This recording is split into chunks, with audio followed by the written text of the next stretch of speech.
Thank you for coming to the 50th Anniversary Speaker Series. And we have with us this evening Dr. David H. Begay. He will be giving a presentation on Diné educational philosophy here in the sub-activity room from 4 to 6 p.m. Let me tell you a little about who David is. David is currently an associate research professor at the University of New Mexico in Albuquerque in the College of Pharmacy, Community Environmental Health, working with several research projects.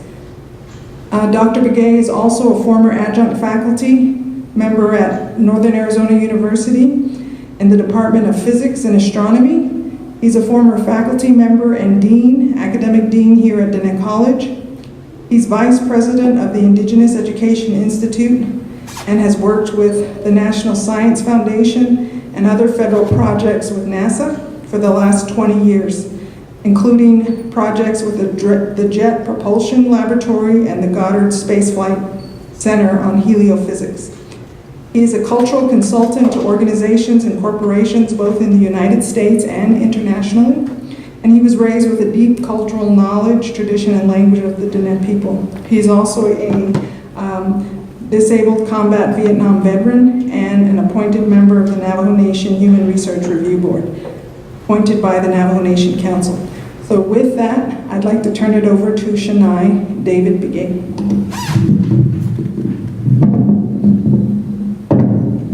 Yeah, Shadeja. As a point of introduction and to follow cultural protocol, I want to introduce myself by my clan first. And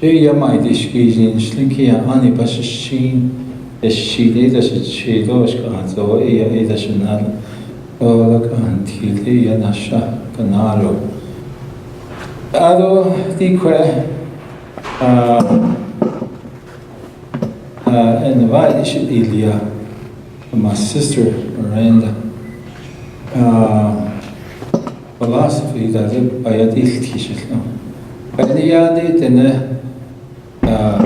education philosophy because let's keep that lochando netishna ibaka they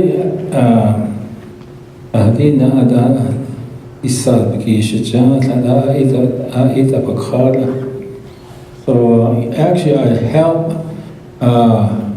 draft some of the words in here, the college mission, the college vision, and the college principles, and some of the values like the Ahojut Ego. And I used to be faculty and also an academic dean here. My office was up there on the second floor, and I also was put in charge of all the community centers, including Tuba City and Finley, Winter Rock, and Ayente at one time before they closed down. And also I, interacted with Shiprock and also Crown Point centers, satellite centers. So I have this college experience. Since I'm asked to talk about the philosophy of this college, I will talk about that. Sometime back, my father, Dr. Dean Jackson, is the one that recruited me here. At one time he was telling me when this Diné College was going to be up in Congress for funding. This is the first time a group of Native people were going to go to Washington and ask for a college. So he said, everybody got ready here. Everybody that anticipated speaking, they all kind of rehearsed. So they came here and what are you going to say? Right, you got 30 seconds. About you got 15 seconds. Just cut that, So before they went, somebody raised a question, what about community people? We're all going up there with our three-piece suit and, yeah, that's right, we need to. So they asked this one man, community person, real traditionally dressed, turquoise bead and everything, and so when it came time to testify, they all flew over there, and when they see somebody dressed different from how most people dress, attracts a lot of attention. So when we were going down Washington Avenue, he said, we attracted a lot of attention because that traditional guy, all these people running by, they stop and they look around and really check the person out. So when it came time to testify, he says, all the congressmen were right here, big room, and then even, chairs that goes up, big room to accommodate like 250 people. It was pretty packed. So everybody's nervous, And then the chair of that committee says, who's all here? Everybody quickly introduced themselves, and we also brought so-and-so, his team up there, But immediately, the chairman of that committee noticed, this man is different. He must be an elder, and maybe even a chief, from the community. So he said, I want to hear from that man up there, And so that guy stood up slowly, didn't know a word of English. He says, we all panicked down here. We didn't prepare him, And he slowly comes up here to the front. And I guess he was challenged, also protocol. And so he took out his corn pollen bag, some in his mouth, and, as we stand here, henceforth, what we're here for, let it be proved,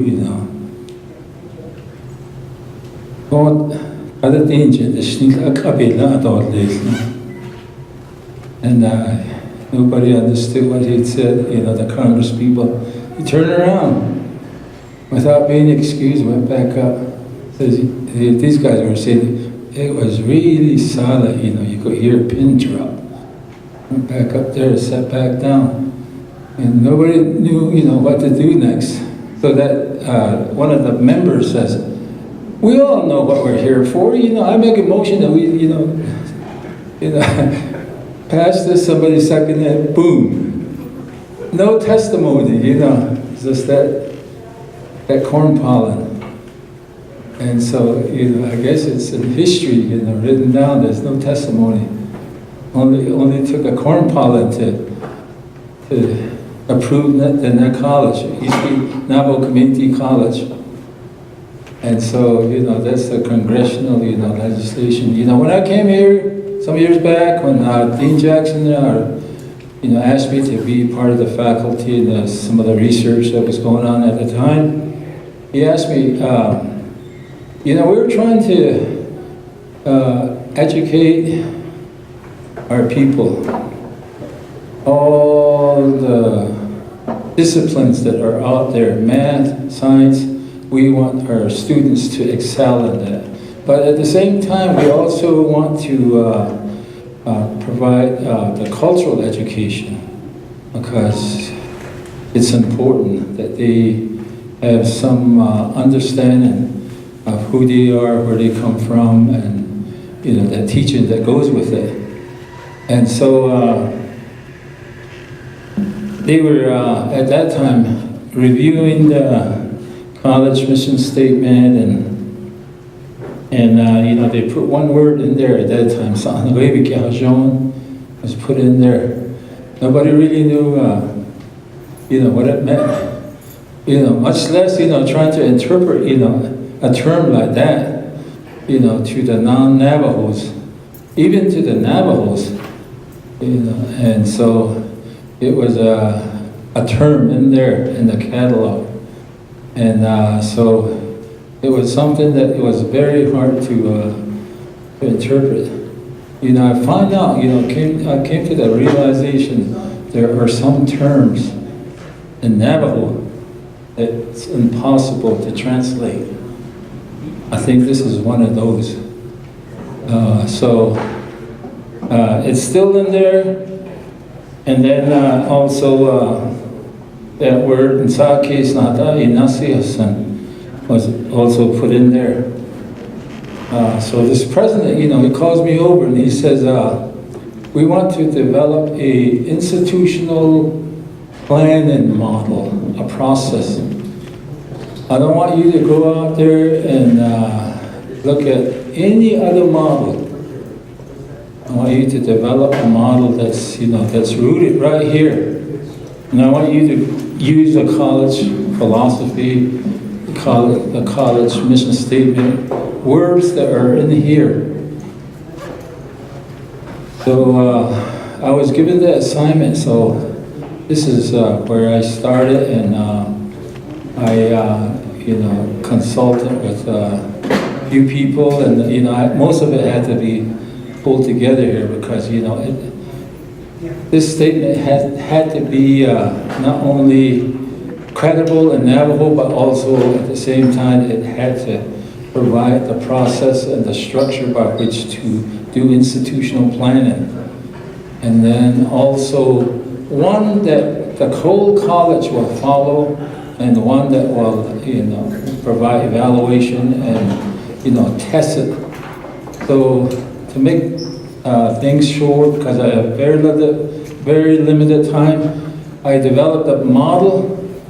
Then I got the whole college community to go through that process using that model.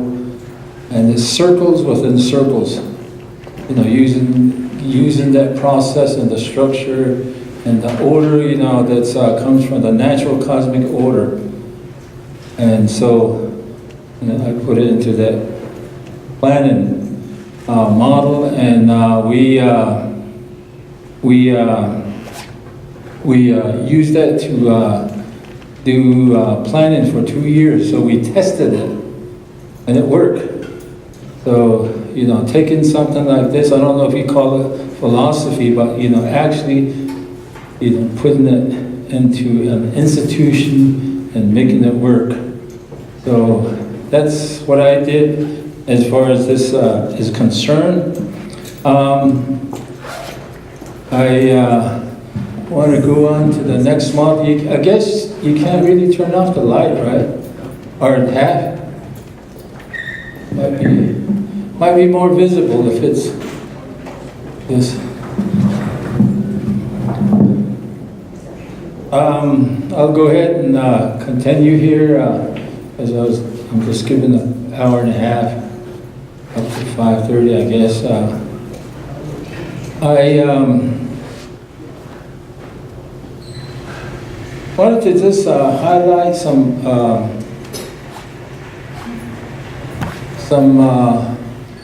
things that makes Navajo different.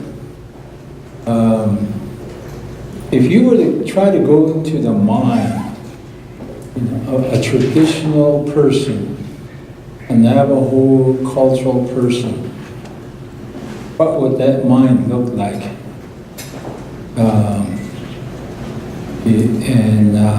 What would their worldview look like? And then going back in time, 100 years ago, you were to go and peek through that mind, what would that world look like? I tried to illustrate that by providing this illustration right here. You have the 4 worlds that the Navajo talk about, and then also the 4 mountains, and then and the constellation. There's like 8 main constellations, and there's like a 4 additional one, making it 12. Mix up, the whole Navajo universe. So down here at the earth level and then at the sky level. And so in Navajo, if you talk to some of these people that are into stars, they tell us that, that what preceded all of this development, this creation, is light. And that's what preceded all life process. And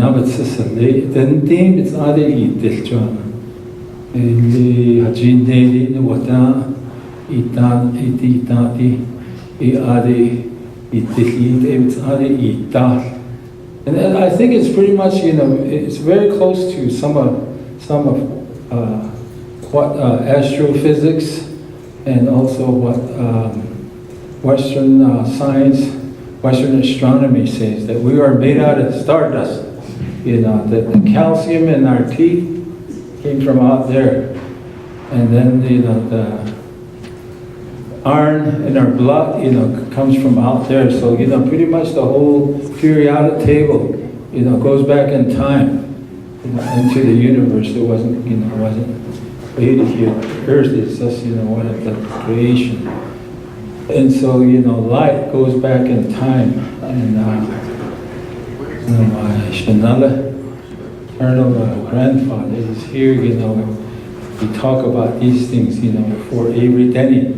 He's knows about this, and we talk about some of these things. So, there's a tremendous order in the mind of the Navajo. There's an order. It's really big. Order means, there's an order. And it's all created by the natural cosmic process. It goes through its own process. In Navajo,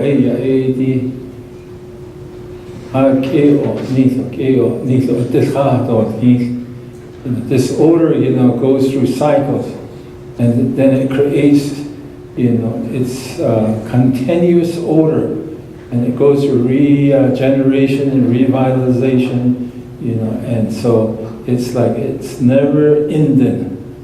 Nature has that power of, self-energizing, and it provides that harmonic state, that goes on. God, has that power. That's the beauty, of nature's order. It's a gift, and from that order, came all life process. And so Navajos, became a product of that order, that goes back in time, to this light I'm talking about. So, this, order provides, some organization of knowledge, and, and also, it creates the understanding that everything's interrelated and everything's interdependent.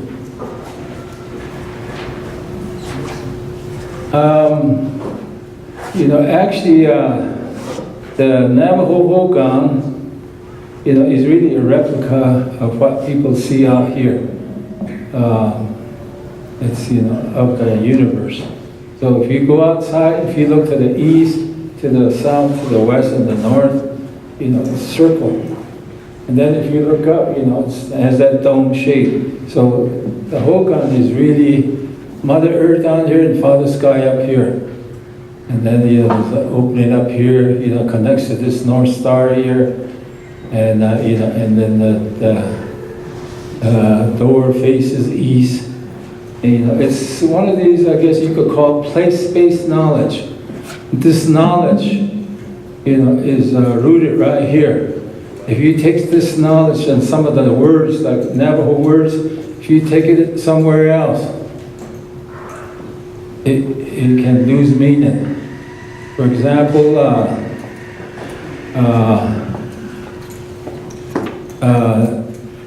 when the door faces east, east to Navajo is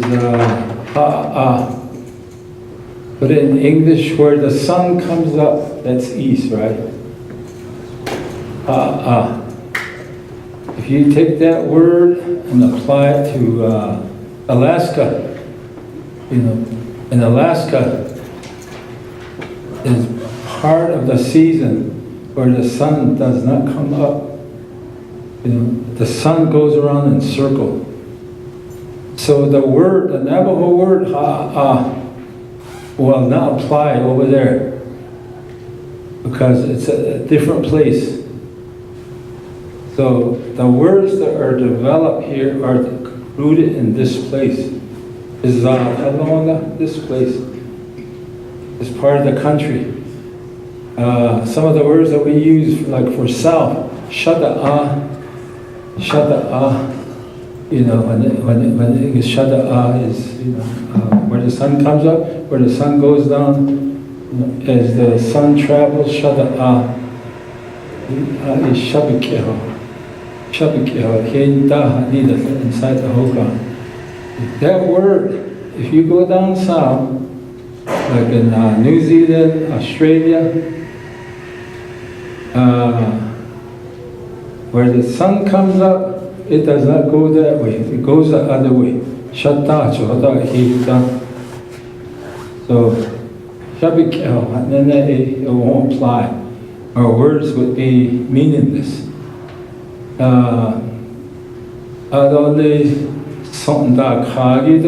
You go down there, when you go down to South America, things flip.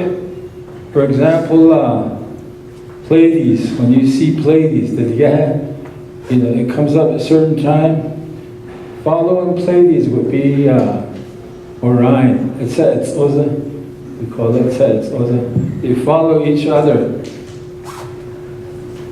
Down on the other side of the planet, it reverses. It says it's supposed to be first, the yeah would be second. And then the constellation itself, the way we see it would be the hand going up like this up here. Down there, it would also flip. Let's see, yeah, satine. So the words that we use here will not be applicable, will not describe, what people describe down there. So they develop their own words, cultural words to describe their environment. Here, what we know of that became Navajo knowledge is what we see. And it's all observation based. And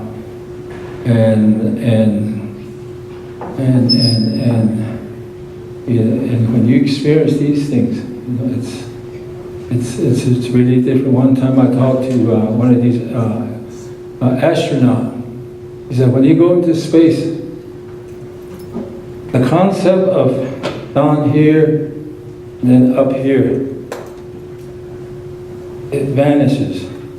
There's no up and down. What does that do to your mind? There's no up and down. There's no up and down. And if you weigh like 200 pounds, up there you weigh none, zero.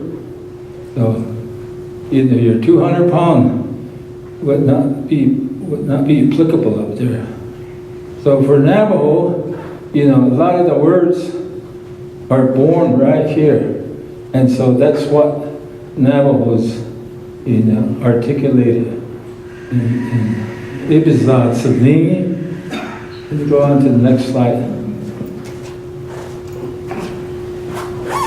If you go back in time, some of these things, going way, way back in time, everything was illustrated through, these sand painted. This is like our form of writing going way back.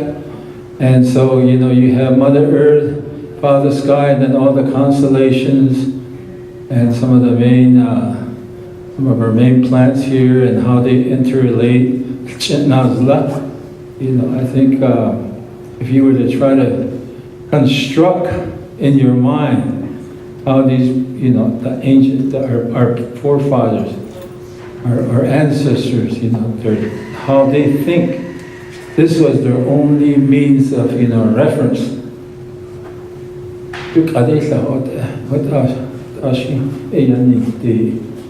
And going back to the college philosophy here, written in the catalog. Bilagana jigi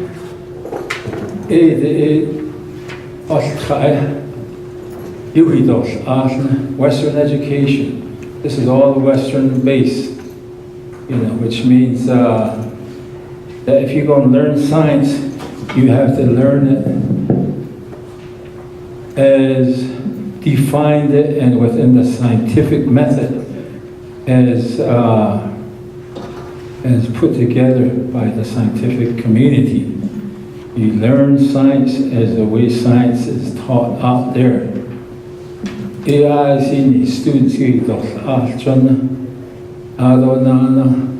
at the same time, we're going to also teach culture. That's what it's saying. My chief here, Dr. Wilson Arnold, I know him from way back. That's what he teaches, and Shinaldo Avery. We talk about some of these things. There's a difference. There's a difference. A major difference. Navajo is over here, the Western is over here. The Western education, it's rooted in Cartesian, and what I call Cartesian and Newtonian, methodology. In the Cartesian, Descartes, French.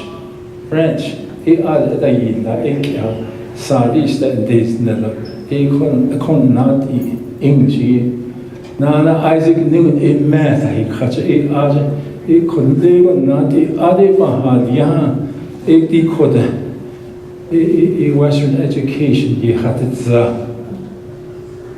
And so, and if you follow that method, it has its cardinal rule, it has its ways. And so, as a student, especially a native student, this is what you're going to get challenged with. Here you probably hear this all the time. Mother Earth, Father Sky. You hear it among the Navajos, especially the elders. They even sort of like personify, personalize it. No son, Shema. I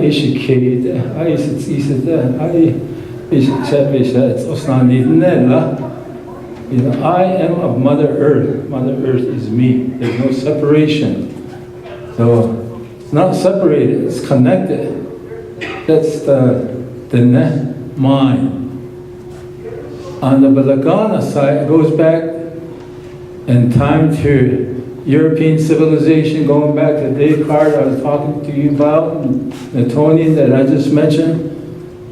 It separated man from nature. So, if you go into like a science classroom here or out there in the university, everything is separate. So if you take like water,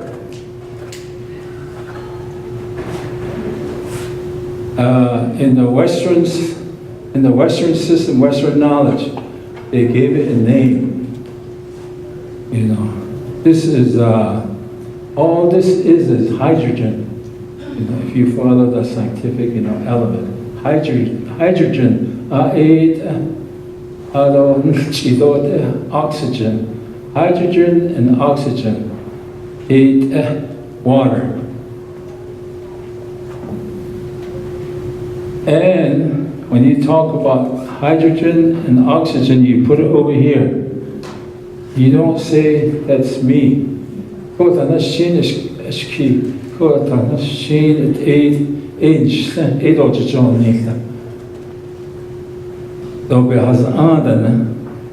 it has to be separated.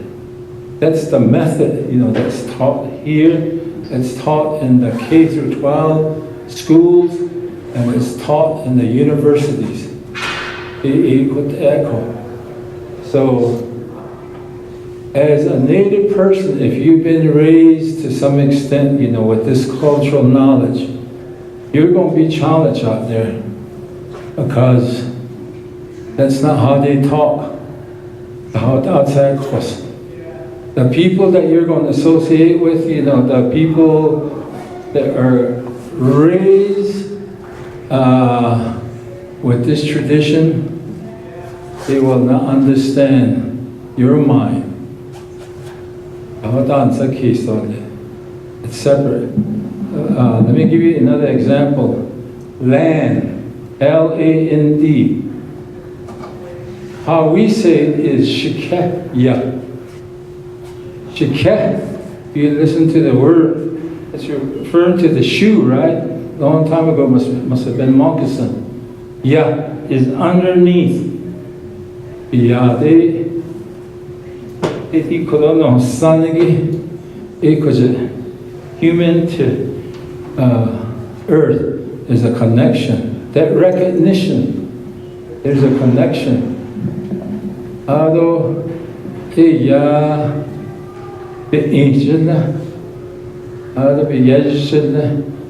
are the essence of Mother Earth, and so you even talk to it like that. Shema, Shema, Son,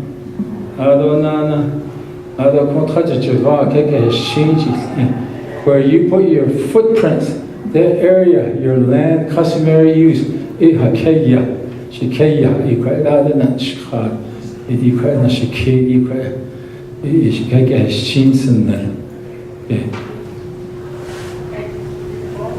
land, as defined it by Navajo, as understood through the language, the ancient language, that's what land, meant. It was connected, to nature, Mother Earth and yourself, that moccasin.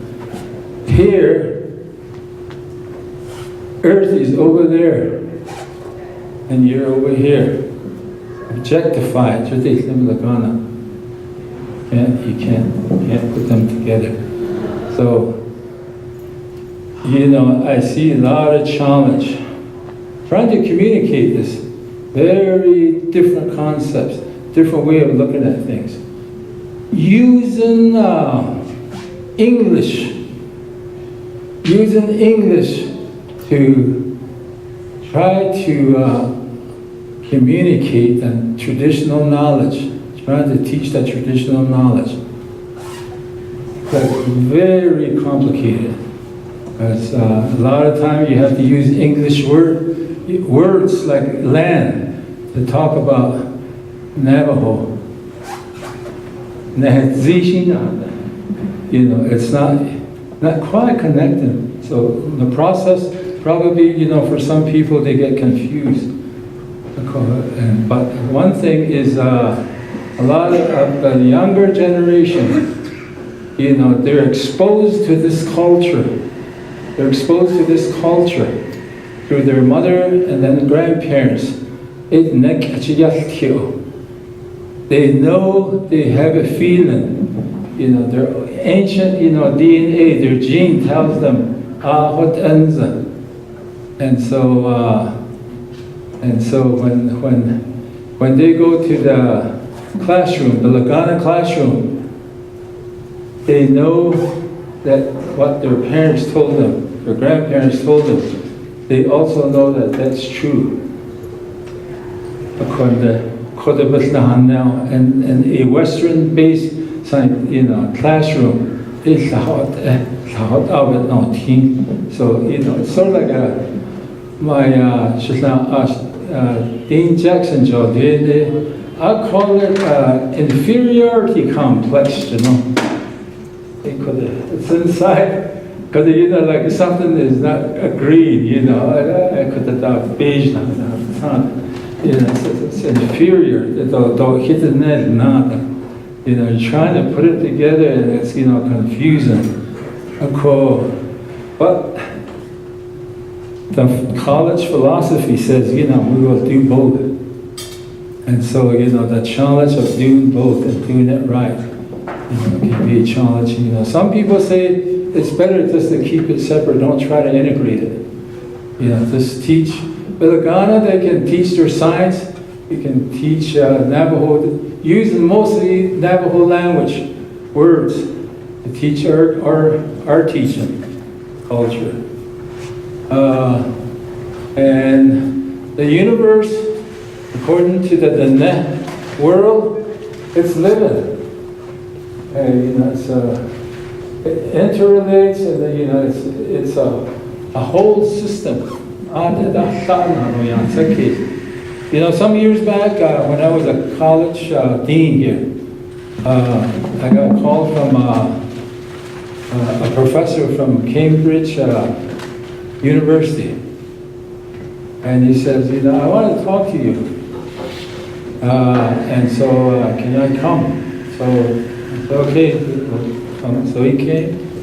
And we met on the 6th floor in the college boardroom. And when we came time to talk, he sat on the other side, I sat on this side. He took out a rock. He said, I got this down here, coming up by Sansala, the wash. Stop there, walk to the wash, pick up this rock, river rock. That's what I want to talk about this. This is like a renowned professor, recipient of the Nobel Prize, top, of the world knowledge, holder in science. Here I am, this is who I was, and so he talked. And I told him that we can't, in Navajo, we can't talk about it like that. Using traditional knowledge, this rock may be in this form right now. But before that, it probably didn't look like the way it is. Probably looked different. It might have been part of that mountain. And then later on, all the erosion and funding came on, and then rolled with the river and the water, and then it became a river round.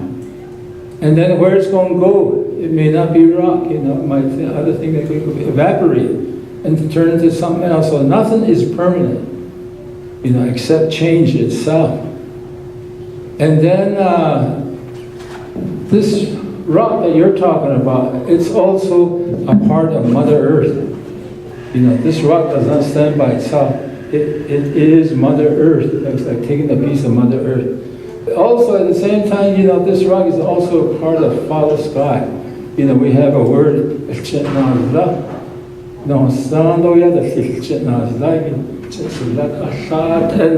like one system. So this rock is the universe. And so that's how we would talk about it. And so, some of the words that you're using, that, in our world, it's inanimate, meaning it's not alive. In the Navajo, I said it's alive. Because it's a part of a much bigger system that's alive.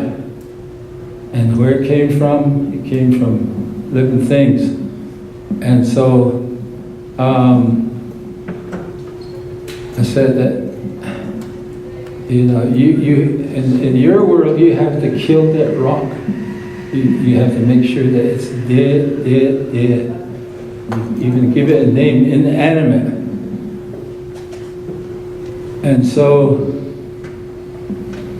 I know going beyond your science, there's another level of science, at the quantum realm, that's more like wholeness science. Science,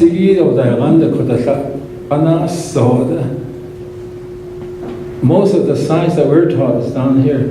you go to that science up there, even down here at this level, if you look at that rock in your world, you know, that rock is not dead. It's going like this, right? Oh, no. Going like this. Those atoms, you know, that are in the rock, in the you know, if you stay close to that rock, those atoms that are in the rock will become a part of you. Human atom. And the human atom that's inside you now will go in that dead rock. But you're still the human over here, and that rock is still, you know, a rock over there. So, you know, at another realm of, you know, scientific knowledge, you know, the interactions of all things, the, you know, interrelationship of all things, you know, they work in flux. In the Western world, you know, it's a reductionistic, you know, society. You know, they take, you know, some things, you know, all knowledge, you know, you start with the molecules and the cells, and, you know, you go into the atoms, and then the subatomic particles, you know, the neutron, electrons, and protons, and then they can even reduce it, make it even smaller. And, you know, as they go deeper, and, you know, you have the quartz. Beyond that, there's no subsection. This you know. Scientists say, you know, everything is interrelated up there. They're all in flux, and they all interact with everything else.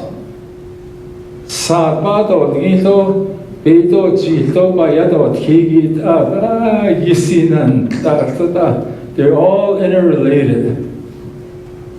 You know. I think, you know, as far as, you know, the way I think about it is, you know, when the traditional people, you know, do their ceremony, they don't try to figure these things out. These things, you know, these energies, you know, they all interconnect.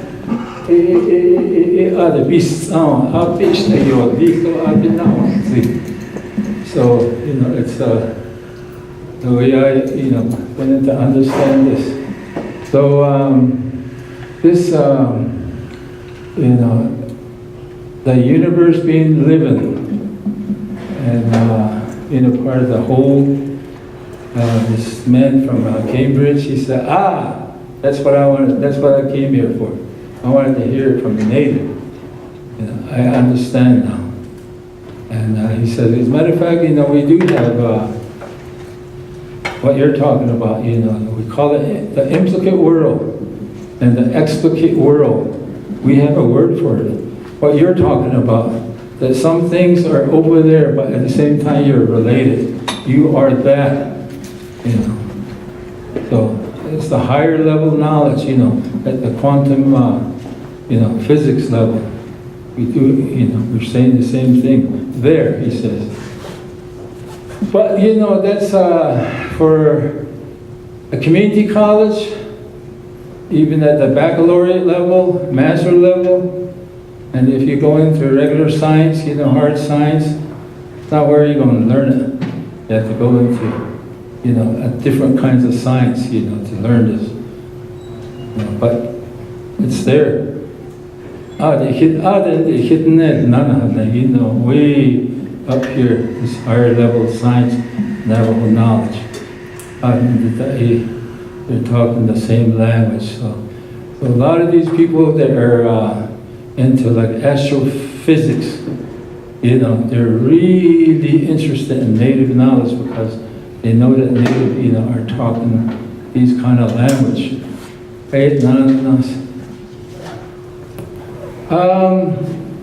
You know, this breaking down everything down to the smallest common denominator. You know, what I was just talking about, you know, breaking the knowledge, you know, system all the way down to, you know, the quartz, and then, you know, everything works in flux. This is what I wanted to bring out. In the Lagana world, there's a separation of matter and spirit. And Navajo, the unity of matter and spirit. like, like that rock I was talking about, or it could be like a paraphernalia. You know, you could see it's tangible. You know, you could say it's matter.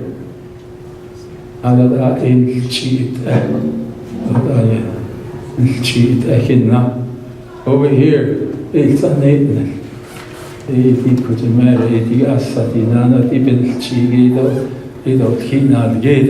That's what they say, you know, and so that's knowledge system, Western science, Western knowledge. So you have to be very aware of this.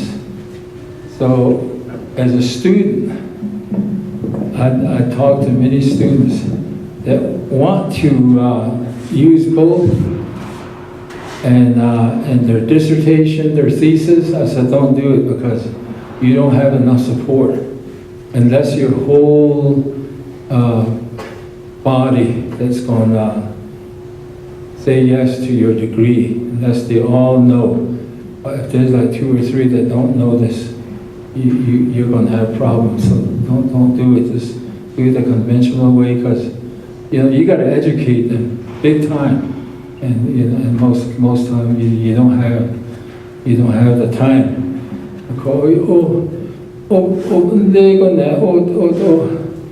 Students when they go into these universities,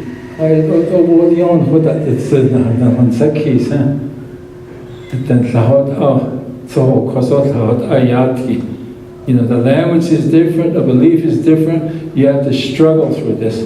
But if you're aware of these things, but you use that as the knowledge by which to maneuver.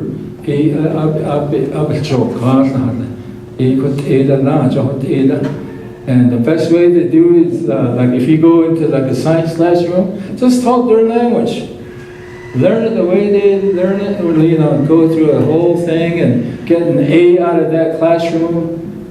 But you know that there's also another knowledge system that's rooted in your culture. So, you know, don't try to work it out yourself.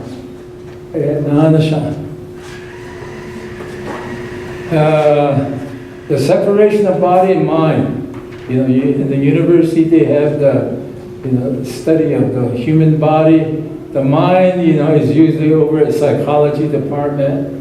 And in the native world, Navajo world, you know, the body and mind, they're not separate.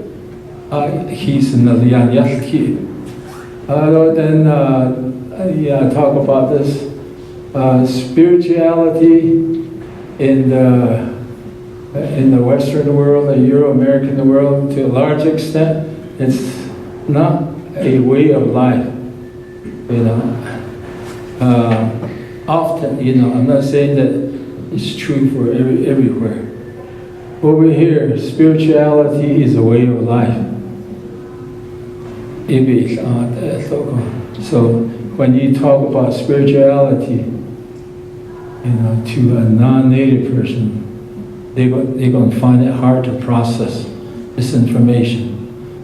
And so it's hard to really communicate to a non-native world, this world of the net. They almost have to have these Vilaganas, they almost have to have this experience and upbringing.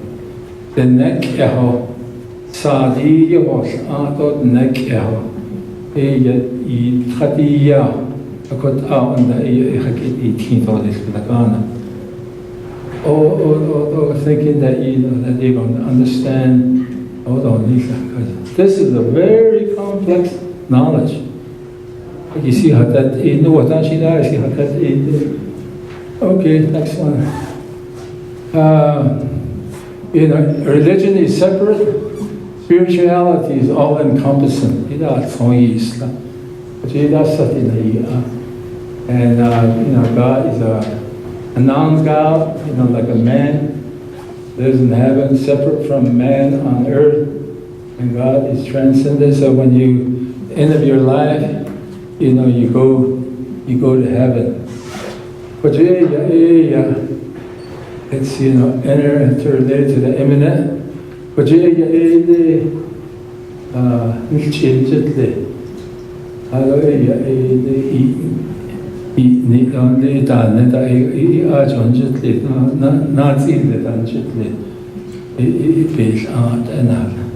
So, you know, this is a world that, you know, that exists out there. So to actually implement, you know, a philosophy that a college put together, it's a big challenge. Okay,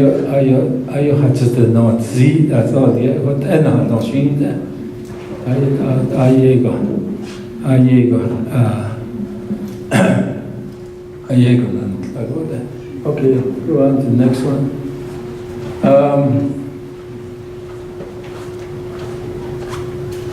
Let's go on to the next one. This is,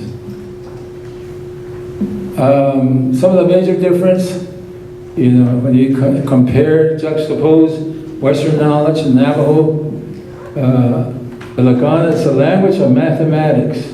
You know, it's major base. You know, that's really big. And the Navajo, it's a language of spirit, interrelationship based. And then, you know, a lot of it's based on technology and mathematics, where indigenous knowledge, you know, has a lot to do with, you know, interacting with nature. And a lot of that knowledge came through centuries of observation and empirical knowledge. You know, it's been experienced over and over and over and over, and pretty soon it's knowledge that's credible.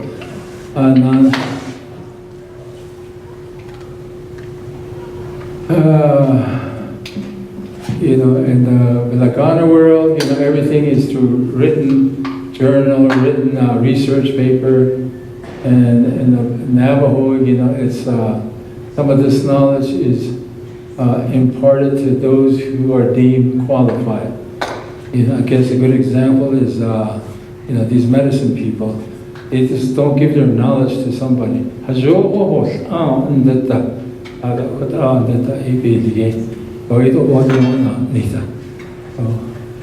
This one is, you know, the way we live, and a lot, you know, this is connected to the community, you know. You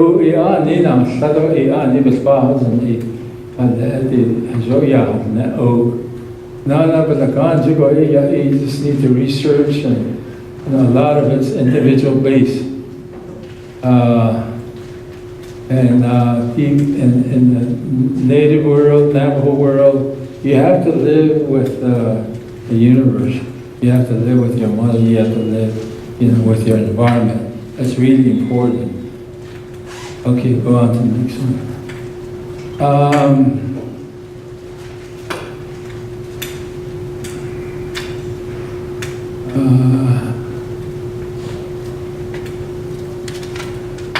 Let's go on to the next one. I think I covered some of these. So this is a really big reality.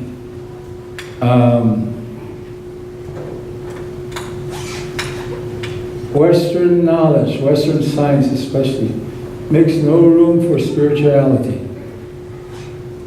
If you're a Western trained science teacher, you can't be talking about spirituality, because that's not, you know, your discipline. You know, you lose the integrity, you know, of that discipline. It would, you know, it would no longer be science if you do that.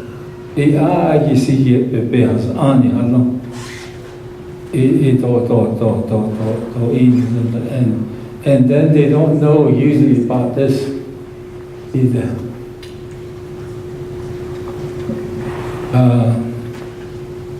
Let me give you a good example. There used to be a black guy here that used to work here.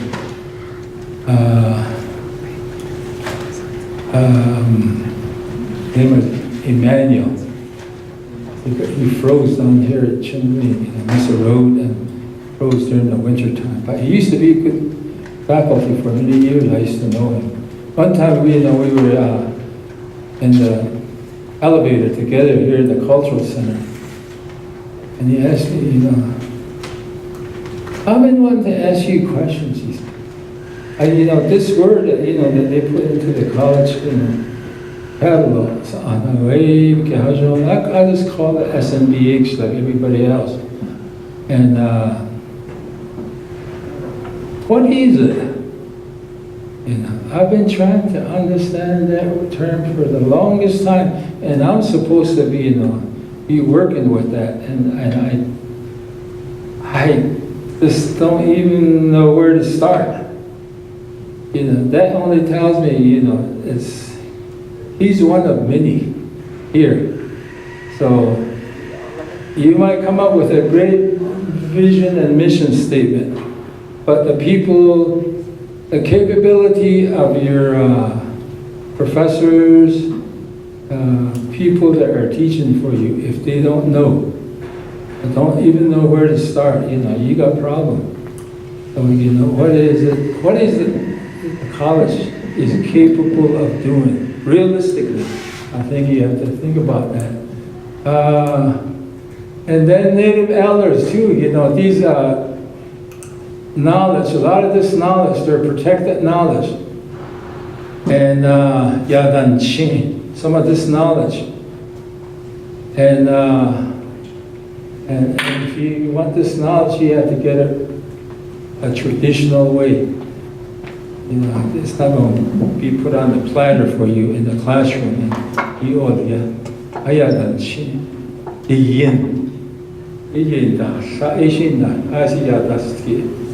And then they say some of these sacred knowledge, these sacred knowledge, don't belong in the classroom because the people that are going to be working with it, they're Western trained, especially, Ghana. Then they won't know what they're talking about or how to implement it or how to properly talk about it. So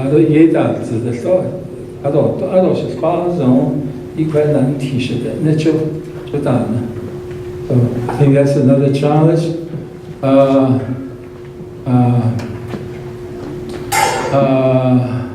After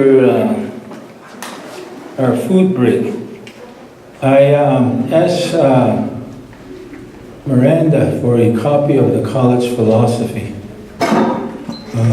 the written, approved statement of the mission statement, the vision, and the principles. And I told people here that I think I helped craft some of the language in here when I was academic dean here some years back. And with some new addition, I think it's a little bit more explicit. And during my presentation here, one of the important things that I wanted to highlight was that we're working with two knowledge systems that the college is charged with. One is they are saying in the mission statement, all students will excel in the academic world. They will be great students and they will be great achievers. That's what we aspire to. Which means that it's going to put tremendous responsibility on the faculty. Faculty that are teaching English, social science, and math, the hard science, and also at the same time teach about culture, to instill in the students, especially Navajo students, identity, connection is And what I presented here is a juxtaposition of these two knowledge systems, that they are different. They're not the same. There's a major difference, and even more challenging, if you try to go back and forth, cross-culturally, using the language.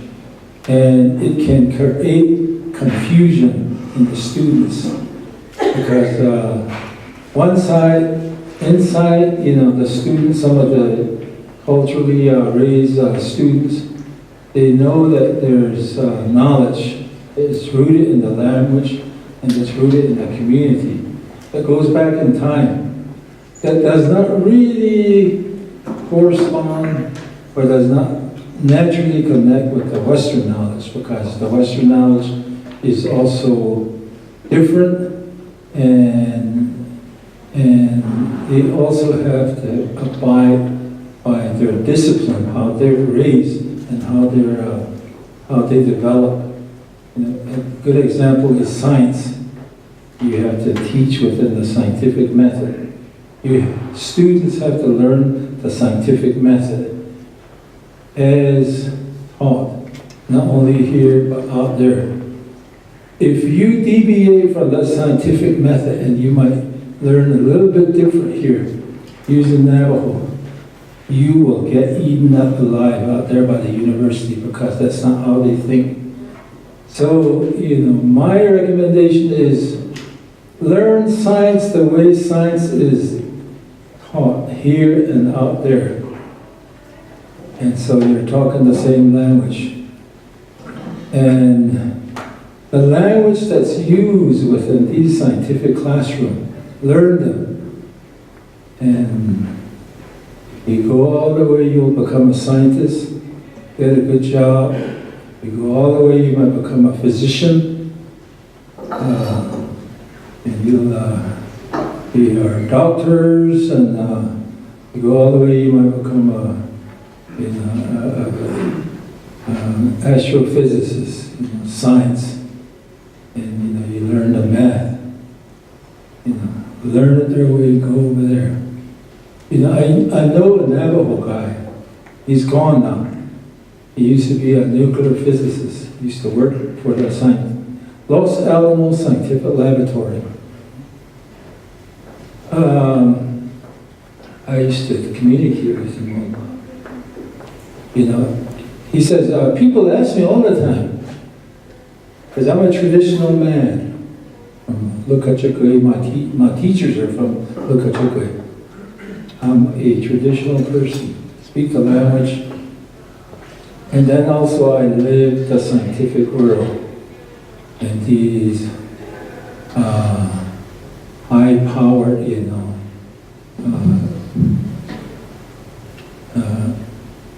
knowledge, the physics, nuclear physics, in the federal laboratory, Los Alamos. How do you manage to live a traditional life which is different from the science world? How do you manage to go back and forth and be comfortable, because these two knowledge systems are different? And he says the way I answer them is over here, my work at the laboratory, that's my bread and butter. Come to the facility, a laboratory. Once I cross the fence, cattle guard, my mind is all physics the way I was taught in the Western education. I think like a physicist, and go over there, you work the math, it's all 100%. And then when I come out, I become myself again. This over here, when I become myself again, that's the real me. That's the real me. Over here is my bread and butter. It's a tool, it's a knowledge to raise, to make money. It says, I'm not a computer. You know, I'm not a number, you know. Who I am is, you know, it's a human definition. And how I think and how I believe, where I came from. You know, the original light, you know, he calls it, you know, pretty much like, you know, the scientist talks about the Big Bang, you know, and so he was, you know, he talked to me about that. He said, in our world, Navajo world, you know, the particles, the matter, you know, the evolution of the whole universe. You know, somewhere it freezes, you know, that energy, that light, that wave, and so it becomes matter. He can see it. He said, that's all we are, in this human form. You know, where it's going to go, you know, we're really energy and matter. You know, we're just like a temporary stop here. So, you know, that's, I think that's traditional knowledge on the traditional knowledge side. So, but that's not, you know, these kind of thinking is not what's taught at a community college. You know, those are something that you learn way out there, further up, if you decide to go explore that knowledge that way. But I was also saying that some of the statements, you know, that in the college, it's like a big challenge, you know. I think when these statements were made, you know, people were thinking, you know, way out there, you know, we're going to get somewhere, you know. Maybe we may not live up to, maybe we do not have the capacity to go through all of that, but, you know, we're going to strive for it anyway, you know. So that's the way I look at it, because, you know, trying to, you know, work with two knowledge system, it's, you know, for the faculty and for the employees, you know, for the college administration, that's, you know, pretty hard to do. It's a really big challenge because, you know, the two knowledge systems are different. How they process information is different. One world is, you know, it's a world of interrelationship where everything's interconnected. Nothing is separate. In the Euro-American world, the Western classroom, they're all separated. And so, you know, it's all, especially when you go into science, I think, you know, like water, I gave an example.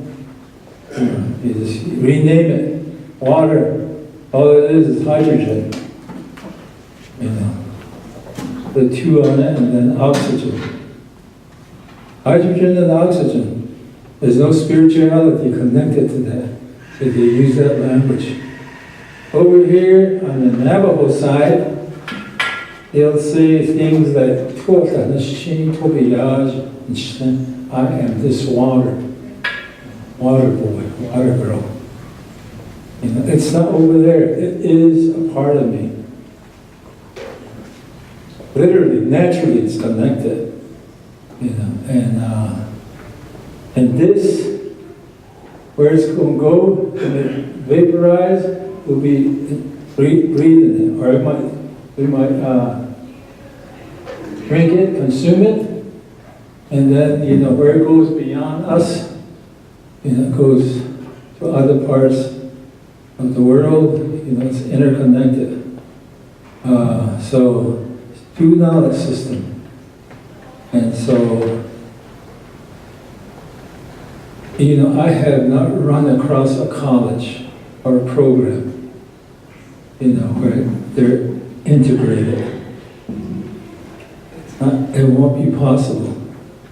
But to keep them separate, and so the Western knowledge, they can maintain their, you know, integrity by which they evolved. And then Navajo, you know, we're not deviating, you know, from that system. You know, we're going to maintain, they can maintain the integrity of that knowledge by being what they are, not trying to be one or the other. And then you just know that, you know, you're talking this language or that language, you're using this knowledge, not using this knowledge over here, and using this knowledge and not using this knowledge. And then I think I gave that example, you know, that word, you know, this is just one word, you know, just think of, you know, the thousands of words, you know, you look at the Navajo dictionaries about that thick. One word, you know, the term land, you know, in English, it has its definition. You know, it could mean, you know, soil, it could mean real estate. In Navajo, you know, we say shikeya. My shoe. Yeah. It could be moccasin, be underneath. It connotes a Mother Earth human connection. And then where you walk, you know, from birth on, you know, you leave footprints here. Here and there. You know, you roam a certain area, you use certain land, customary use, herd, sheep, whatever. So you leave footprints. That's your land. Shikeya, land, was defined in that way. It was not separate at the same time. If you follow the Navajo words, you are the essence, you know, of this connection. You are one and the same. You look in human form here. Okay. That's, you know, how it's processed through the Navajo knowledge. So in English it's different. So trying to you know, integrate it's like almost impossible. No, probably impossible. You know, I have yet, you know, see where it's actually demonstrated. It's more a comparison, more of a juxtaposition, and so, you know, it's really different. But we use Navajo, you know, words, you know, Navajo very loosely. I think. Like one time I was here, some years back when I was an academic dean here, I was asked to say, or to interpret for this old man. And this old man, he came up here and he says, no. I was asked to come here and to greet everybody and to wish everybody, you know, Happy New Year. I'm not sure, you know, what they mean by that, because in my world, in my knowledge, you know, New Year does not happen between December 31st and January 1st at midnight. It's a very slow process. It's natural, you know. He says, this is where winter begins, you know, it gets colder, December 31st, January. Second week in January, almost always, during the day, water will freeze. Right there, about 2 weeks, it's going to be very cold, that, you know, it's happened every year over the years. Midwinter. And that passes, you know, the coming of Sabayaj, you know, when the eagles lay their nest, you know, there's like a demarcation. In Navajo, this is where the calendar starts, February, not January, the Navajo lunar calendar. And so slowly, you know, the different vegetation will start to emerge. For the end of the even the cold is over. It's on new, you know, year. So this is in my mind, and they're telling me to come over here to greet everybody, Happy New Year, January 1st, there's a disconnect, so it's, different way of looking at, knowledge.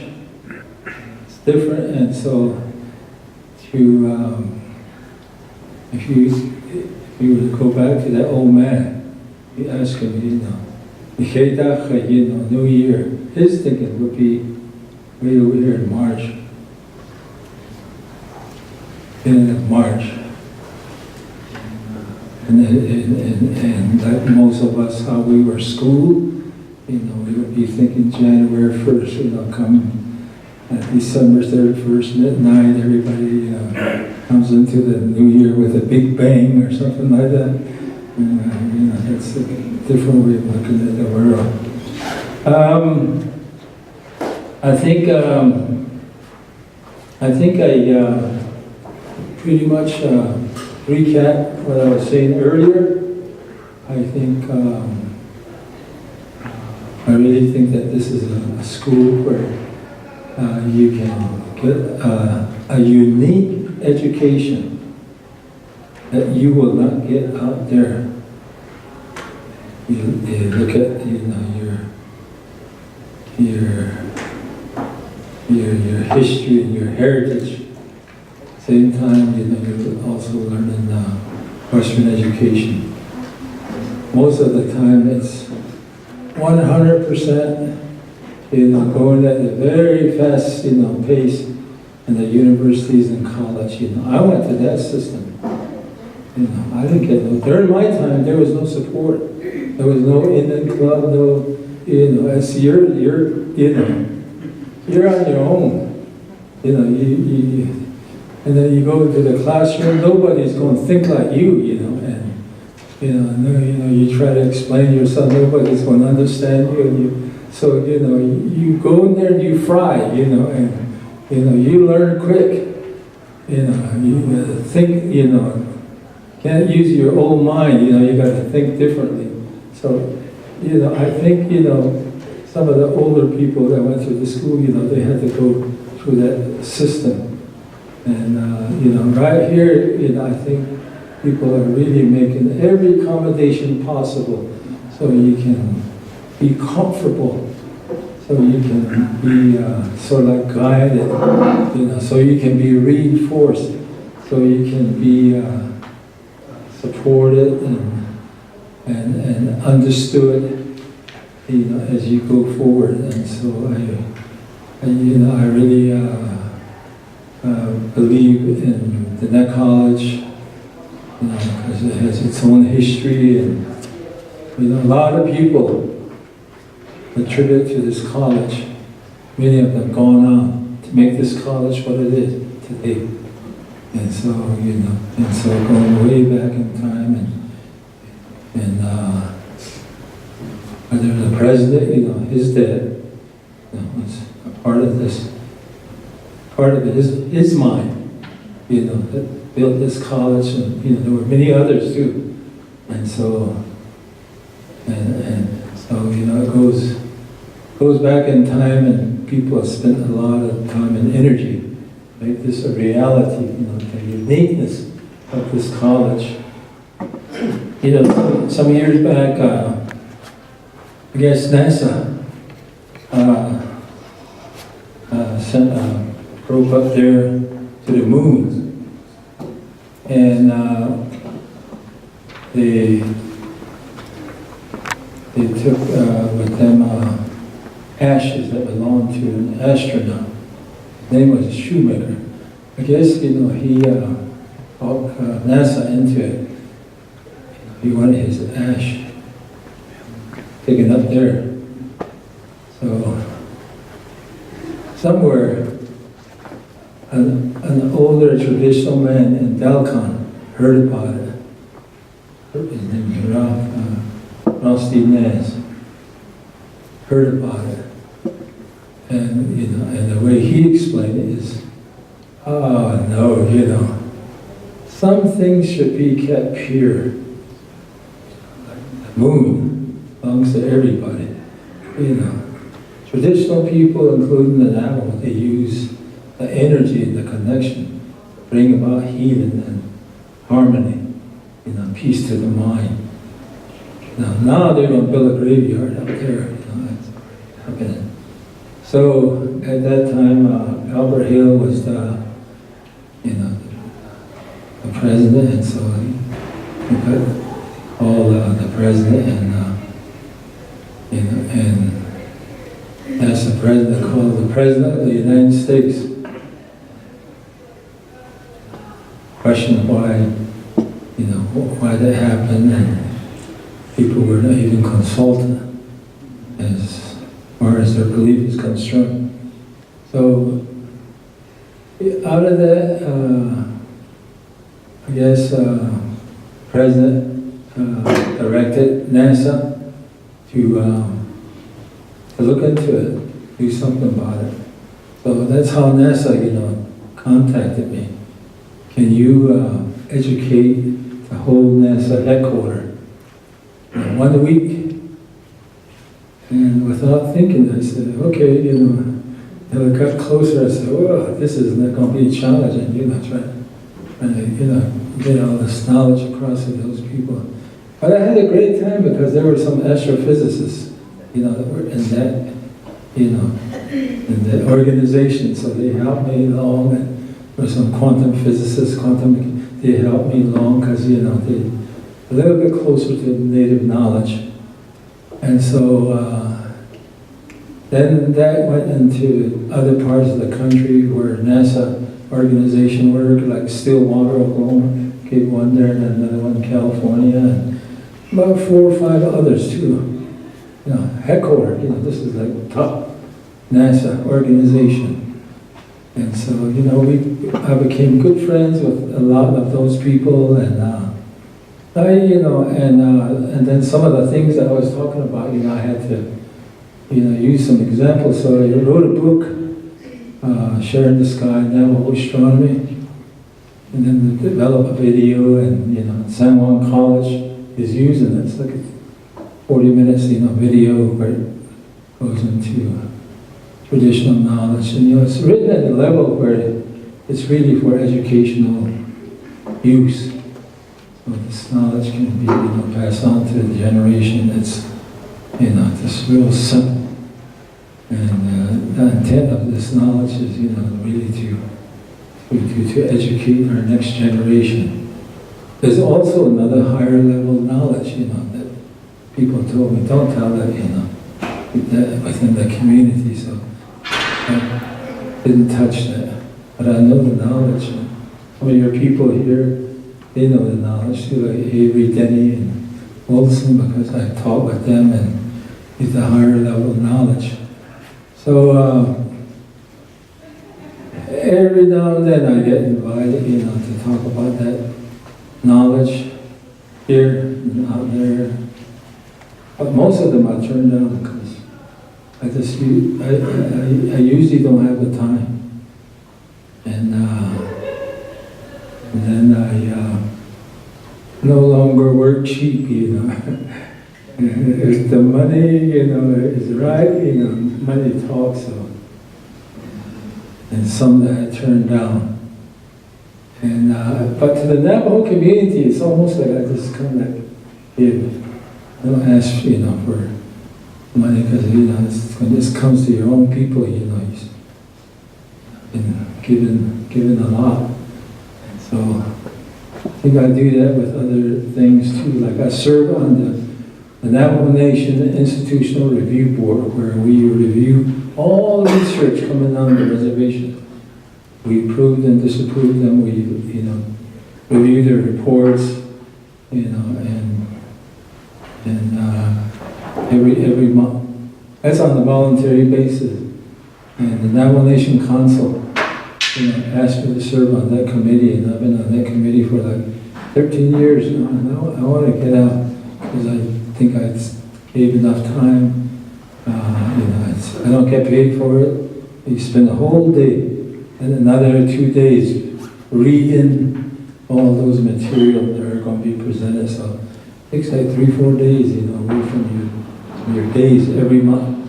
So I do a lot of sort of like volunteer, kind of things.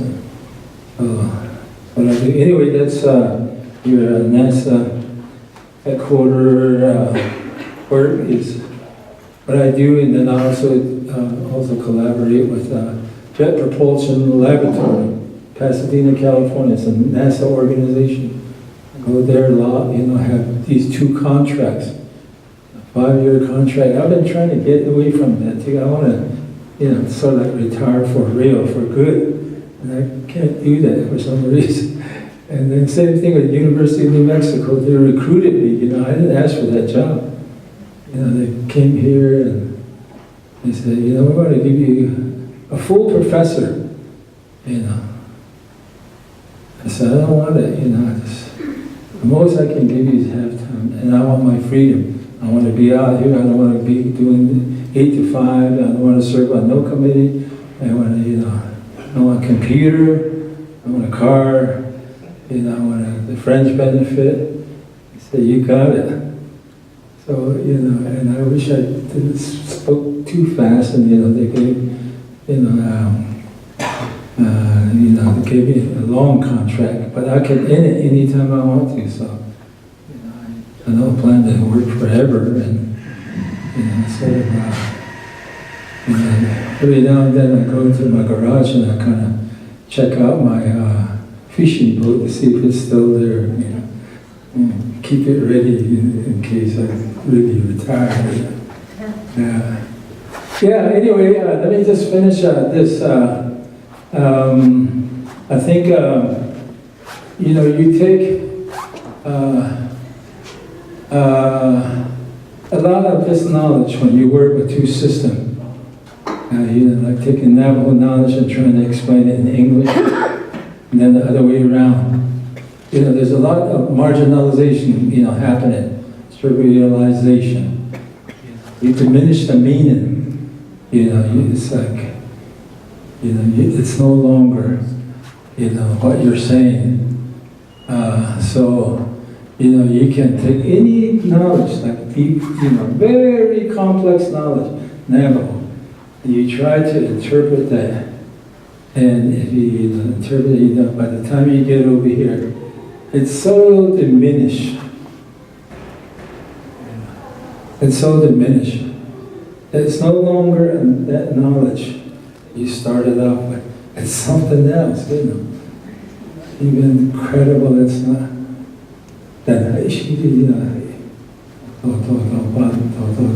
Navajo knowledge, it's marginalized, diminishes. Right there in your face. So and so for the teachers, this is a challenge. And then if you bring, spirituality, into Western Western science, Western perspective, it can no longer be science. So if you take it like a science discipline, science course, Navajo, it's going to change. It will no longer be science. It's more like Navajo knowledge. Other way, science to Navajo. We no longer that Navajo, knowledge that goes both ways. So, science, Western education, they use a lot of their method, they use a lot of the hypothesis, and as we deviate from that, they can call you, they can call you and say you're working with pseudoscience, not real science. It's not rigorous. That's what they'll call you on. So you have to, maintain some level of integrity. But it's good, you should learn a Western system of knowledge, as well as, at the same time retaining, the knowledge as you go forward. I think the two knowledge system is, strength in both, I think.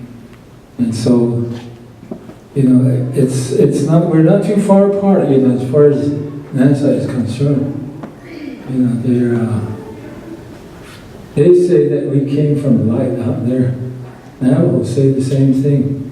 What predated that, the Hajine, and Lahte, before that, they saw Ishladan. Ado Kede, that they had to stay, before the First World, Second World War, before, what you see here, what emerged, and large, and the other was other, including human. That's not too far from, what Western science said. And so, periodic table, the different elements, like the hydrogens and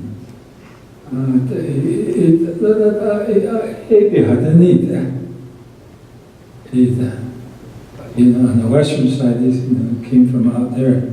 Here, that's how we are. Our connections, is what we are.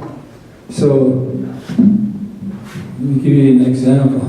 This eye, the way it looks, this eye came into being, through this natural order, going back in time. So, it's a gift. It's a natural gift. It allows us to also look back and look back at ourselves. Yeah, let's say, for example, like Pleiades, not just the not just the and Pleiades designed to decide, a gift that you're able to look back and look at yourself, who you really are. Okay, that's Navajo knowledge. Also, in the Western, but you have to, talk to the right people, the right discipline. So, there's a lot of credible knowledge, Navajo knowledge. It's not,